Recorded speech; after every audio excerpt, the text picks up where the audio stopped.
Pagkatapos po ba ng paghuhukom, yung po bang mga hirang na sa Diyos, makikita na po ba nilang Ama? At ano po ang kanilang magiging kanyuan?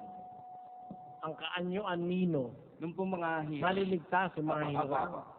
Magkakaroon sila nung katawang gaya nung katawan ni Kristo, nang ipanik niya sa langit. Yung katawang hindi material. Di ba siya nakasara yung bintana, sa pinto nakapasok siya? Ganon ang magiging katawan ng mga maliligtas. Sa Filipos 3:20. Pakibasa. Sapagkat ang ating pagkamamayan ay nasa langit. Mula doon ay hinihintay naman natin ang tagapagligtas, ang Panginoong Hesukristo, na siyang magbabago ng katawan ng ating pagkamababa upang maging katulad ng katawan ng kanyang kalwalhatian. Who shall change our vile body, that it may be fashioned like unto His glorious body. Gagawin niyang gaya nung kanyang katawan yung ating katawan.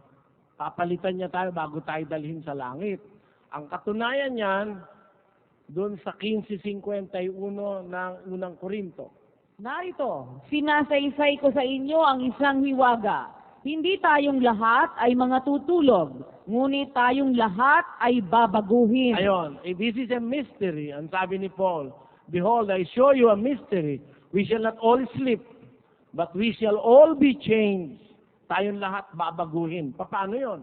Sa isang sandali, sa isang kisap mata, sa huling pagtunog ng pakakak, sapagkat tutunog ang pakakak at ang mga patay ay mga bubuhay na mag-uli na walang kasiraan, at tayo'y babaguhin. In a moment, in the twinkling of an eye, at the last trump, for the trumpet shall sound, and the dead shall be raised incorruptible, and we shall all be changed.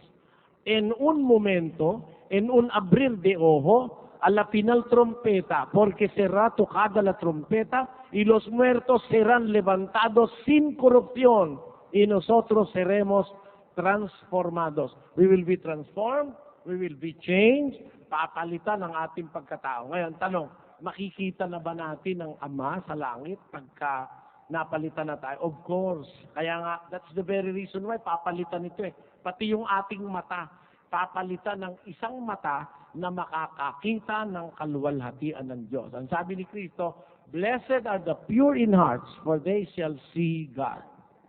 Yun po ang mangyayari ron, kapatid. Ang panaginip po ba ng tao ay base sa kanyang buhay o sa nakikita ng kanyang mata at sa bakit po yung katawang lupa ay napapagal pagka po nananaginip? Ganito po, kapatid, ang panaginip dalawang klase. Isang panaginip na may kabuluhan, meron ng panaginip na walang kabuluhan. Pakinggan niyo po sa isang talata ng Ecclesiastes. 5:7, sapagkat sa karamihan ng mga panaginip ay may kawalang kabuluhan. Sa karamihan ng panaginip, merong walang kabuluhan.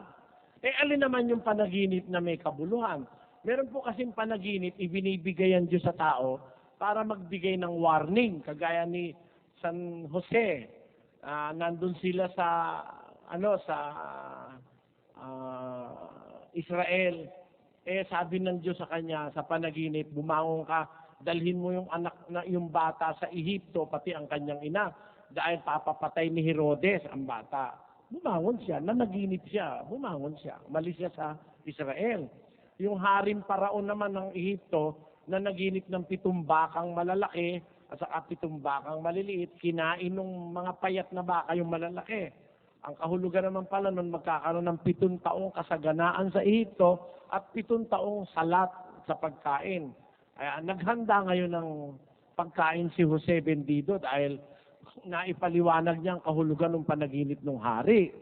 Kaya ang mga panaginip po, sometimes serves as a warning. At yung panaginip, pagpapauna ng Diyos po sa tao yon. Napatunayan ko po yan sa buhay ko na ang panaginip talagang ginagawa ng Diyos na parang warning o pauna. Nung ako po ay buhay pa noon si kapatid na Nicolas Perez, merong mga kapatid na nanaginip, 3 sila, pareho panaginip nila. Na si kapatid na Perez daw, nakikipagbarilan, napagod, binigay sa akin yung baril. May paghawak ko ng baril, ang mababaril ko si Rodolfo de la Cruz. Panaginip ng taga-Gasak, taga-Santo Cristo, at saka taga-Kilo, pare-pareho. Pampanga po yun. Hindi namin alam kung anong kahulugan ng panaginip. Buhay pa si Kapatid na Perez nun eh. Abay yung pala, mamamatay si Kapatid na Perez. Pagkamatay niya, nakadiskusyon ko, yung kasama ko mismo nung siya buhay. Kaya pala ako, ang kahulugan pala nun, yung binigay sa akin ni Kapatid na Perez baril, babarilin ko. Mababaril ko yung si Rodolfo de la Cruz. May kasama ko mismo yun dati. Yung pala magkakalaban kami sa diskusyon. Kaya ang panaginip po talagang nagpapakita yan ng bagay na hinaharap. Pero meron naman panaginip dahil sa kaiisip mo, wala namang kwenta yung panaginip mo, parang bungang isip lang. Meron pong ganon, ayon sa Biblia.